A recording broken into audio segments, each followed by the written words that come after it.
Hi, this is Sarah. Today's video will be the January 22 forecast for Cancer natives. This is Sun, Moon, and Rising sign in Cancer. This is my take on the energy and the cards, and because of that, it may not resonate with you. If it doesn't resonate with you, no worries, just pass it on by, and I do hope you find what you're looking for. And if you haven't already, why not consider subscribing? And if you do like this video, be sure and give it a like, because it really does help the videos get seen. Today, I will be using the Moonology deck as well as the Crystal Oracle deck. So let's do this, Cancer. The first card will be what you're bringing forward from December into January. Let me shuffle really quickly. Waning moon, what do you need to release? You've been going through a major period of releasing the last few months, Cancer. This energy will be brought forward into January. One of the best ways to handle this energy is to move forward with as little resistance as possible. Even though things may not be where you want them to be and you may not have a clear direction yet of the path ahead of you, don't fight it. This is part of the process. You've been busy releasing emotional turmoil, emotional baggage, trauma from the past, but it's been a lot of worthwhile work.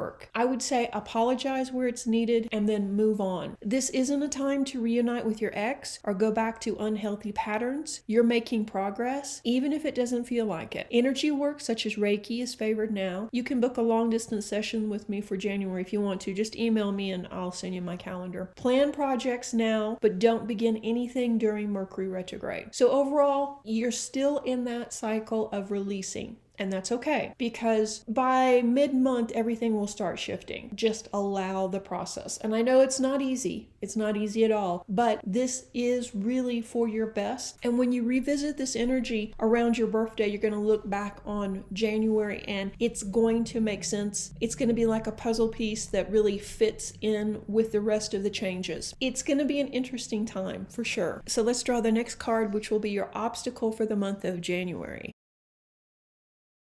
Okay, luck is on your side, full moon in Sagittarius. Pretty much you don't have an obstacle in the month of January. So just be confident with your decisions and know that you are making progress. Luck is on your side, so stop worrying. It will all work out. Work on balance between speaking your mind and keeping secrets, which is a Sagittarius lesson. But other than that, yeah, you should have no true issues for January other than what you may worry about. So in other words, it doesn't really look like anything is going to go wrong, but you may be caught in worry. But release it because you're right where you're supposed to be. Okay, that was interesting. Your tool or your asset to work with in the month.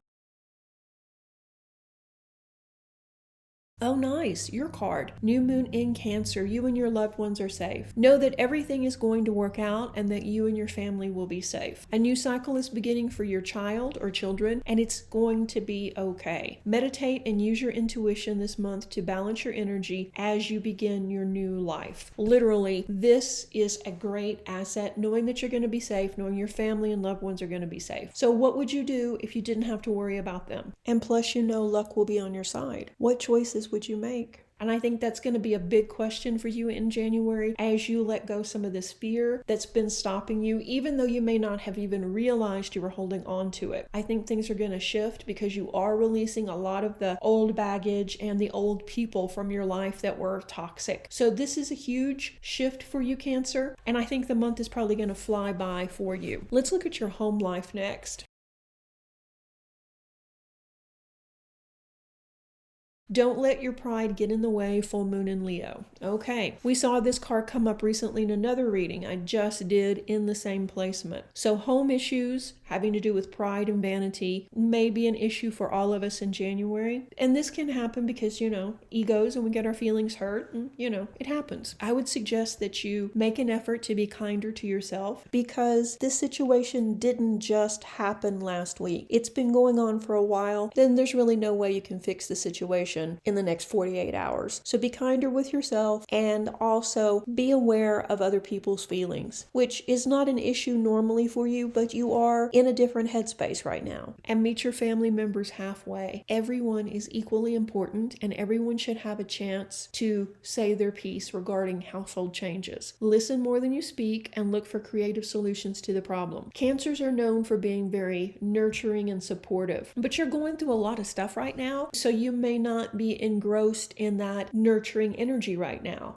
You may be dealing with your own stuff, so therefore you don't have time for people nitpicking or people's petty problems. So resist the urge to get angry at them. Take a deep breath, step back, and just let them talk. It's okay. Don't take anything personal. You're likely to move or change house within the next few months as well, but that doesn't mean you won't return to the same area you're in right now, Cancer. So there is a possibility that you do move house somewhere else and that you will come back here again later. At this point, it's in flux, so there's not a clear answer of, okay, you're definitely going to move house and it's going to be, from the East Coast to the West Coast or anything like that. No, it's still in flux because you really haven't made up your mind what you want to do. You've been going back and forth over it. You've been discussing it with your family, or let me put it this way, attempting to discuss it with your family because they're not quite ready to have this kind of discussion with you. It's still percolating, and we should know probably mid-February. You're building a new life right now by releasing this baggage and releasing what's been holding you back, and it's going to take time. You should be proud of all you've accomplished, so just watch that doesn't turn into vanity because you are so distracted with your personal stuff right now. But overall, the home life is going to be about the same as it was the last couple of months. Okay, so let's look at your love life. This will be for both partnered and single Cancer natives. I'm going to draw 2 cards, and they are Bring Love into the Situation, New Moon in Aquarius, and Energy is Gaining Momentum, Waxing Moon. So, single Cancer natives. This is a month of not what you know, but who you know.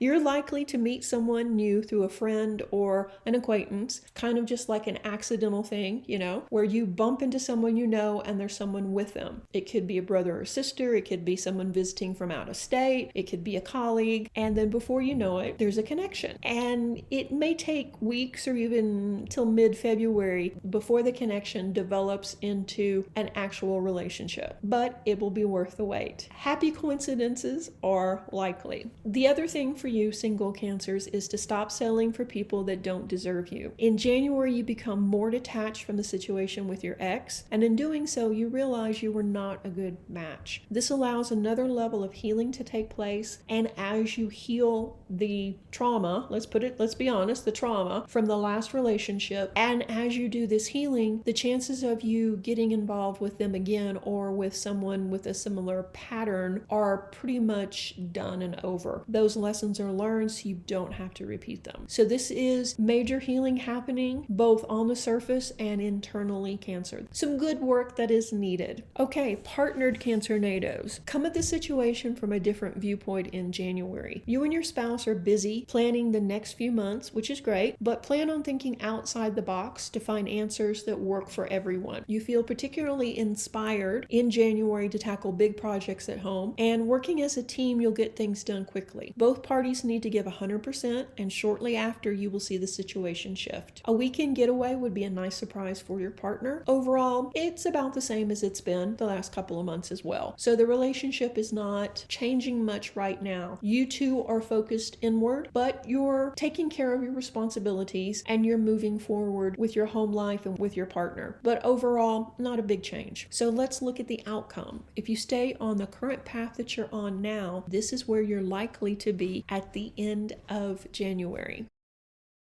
Full moon Aries, a fiery climax approaches. We can see towards the end of the month that you're going back and forth on the situation at home, back and forth on some work issues, and you have a tendency to maybe indulge in the pessimistic side of the problems, but you're warned not to, because remember, what we focus on is what we attract. You're likely to be ready for major changes by the end of the month, but the situation will unfold in its own time. So even though you're ready to jump out there and move house and to start a new job or even maybe go back to school, this isn't the time. We've got Mercury retrograde going. So stay where you are for another month and think things through. Emotions can run high as you see an outcome to your most pressing problem on the horizon. So don't get sucked into that drama around the upcoming solution because it's not going to change anything. What is, and what's going to be will. Be assertive, but don't take over the situation. You will likely feel no one else is doing anything anything, but actions are happening behind the scenes. So just watch your temper and don't do anything rash. Cancers are known for being, as I said earlier, very nurturing and kind, but you do have a temper because you're a very strong survivor. Cancers are the glue that holds families together. And if you think that's an easy job, you've never been in a family without a Cancer. Cancer natives have a natural inner strength that I think is really going to be apparent by the end of January. This inner strength could be something that other people don't have a clue about. They may just think, you're a warm and fuzzy type person, which you are, but like I say, there's a whole lot more to you than that. So it's going to be interesting to see how the relationships change and devolve around you when you do become more assertive. I think that you're going to let go a lot of the people that are frenemies. That is going to be a major shift in energy, and with it, things will actually be a lot better. Also, this same card just turned up in the same placement, I believe, in Scorpio. So if you have a Scorpio in your life, I would imagine you will both be making major changes soon. It's likely at the end of the month they're going to be a little bit tense over these changes, but that's okay. Find balance with meditation, energy work, and yoga. It's all about to be resolved quickly and once and for all. So everything is working out, and there's really nothing you can do to speed up the process. So just breathe, stay positive, and know that it will work out for your highest good. Okay, Cancer, that was a lot. Not what I really expected for you this month. The next deck, which will be the Crystal Oracle deck, and pick out your best stone for the month.